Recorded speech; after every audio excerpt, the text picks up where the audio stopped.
What is up, my friends? It is Sunday and it is the Anfield Agenda news roundup. We've gone through the media trying to find the most interesting stories to bring to you guys surrounding Liverpool Football Club, and I'm going to spend the next few minutes going through them.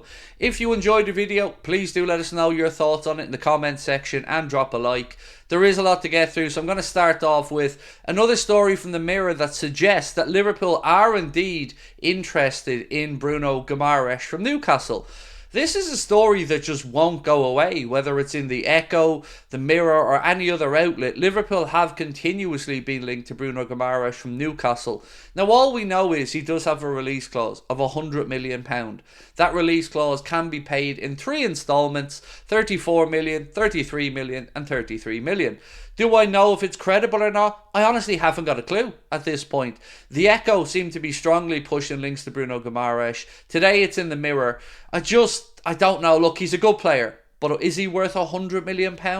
I really don't know the answer to that question. Off the top of my head, I'd lean towards no, but would he improve our midfield? Well, there is a very good argument to say that he could well do that. So for me, I'm going to wait and see on this one. When there's so many stories, it's either it's getting a lot of clicks or there's truth to it, and I don't know which one of these it is. Let me know what you think on Bruno Guimaraes in the comment section, because as I said, this is a story that just hasn't gone away and won't go away. And today in the Mirror they say Liverpool have joined the race for Newcastle's Bruno Guimaraes. Now another set of stories that are somewhat conflicting is around our interest in Porto's Alan Varela. So Spanish outlet AS believe that Liverpool are stepping up talks to try and land the Argentinian before other clubs get to him. We know that he has a €70 million release clause. We know that he's 23 years of age and he's going to go to the Olympics with Argentina this summer. Other than that, again, it's just a matter of who do you believe. There's a lot of stuff coming from the Portuguese and the Spanish side to say Liverpool are really interested in a player who's been dubbed the new Javier Mascherano. But for me, again, I tend to not believe these ones, but it's up to you what you believe. Our job here on Anfield Agenda with regards to transfers is to bring you the stories, and then, as you know, we have a conversation around them. I do understand the links to Varela because it is a position that we need strengthening in. He has done really well since joining Porto from Boca Juniors, played 44 games this season alone for them, which shows that with regards to injuries, he's fairly solid. 44 games in a season's not an unshabby amount to get through, but I really just don't know. One thing to keep in mind with this is, though, if indeed Porto are to sell, they probably will want the release clause because the €70 million won't go all to them. Boca Juniors do have a sell-on clause as well in there, so a proportion of that sale would go to Boca Juniors. Now, I've given you the Spanish, the Portuguese side of this. Now I'm going to bring you back and give you the Echo or Paul Gore's thoughts on this. He said that senior figures at Anfield have dismissed genuine interest in Alan Varela and believe his agent to be the source of the reports breaking out of South America. Again, this doesn't surprise me if that's the case either. I say this about Fabrizio Romano so many times. He just basically passes on the information that somebody wants him to have. Whether that's pro one transfer, pro one player, or pro an agent. That's where these stories tend to come from with regards to Fabrizio Romano. Now, of course, if Liverpool were interested in Alan Varela, I don't believe they're going to go out and be briefing journalists that they want to sign him either, because then that will drive interest in the story. Porto will probably jack the price up. So it's another confusing situation. My gut feeling on this is the midfielder we may see come in will be somebody like Ederson, who I've mentioned numerous times, or somebody who we just haven't spoken about, the media haven't really spoken about, and it just gets done really quickly. That's what makes this transfer window with Michael Edwards back at the club, with Richard Hughes in his position, all the more interesting. Now, one thing that I am going to read out to you now isn't conjecture. This is a fact. Sepp Berg is not very happy with Liverpool Football Club for his treatment and the price tag that they have put on him ahead of this window. So I'm going to read what he's had to say to you, and then we'll finish up with a little story around Santiago Gimenez, who's been linked with a move to Liverpool from Feyenoord. So let's get into the Sepp Berg stuff. He said, I knew I couldn't get from PEC's Varela straight into Liverpool's first team. I could have been at Liverpool for 1 or 2 or more years, but I wanted to play with all my might. I demanded to be loaned out every time because I felt that I was getting better and better, and I also made great strides physically. Just the whole of last season, on the one hand, it was great, yes.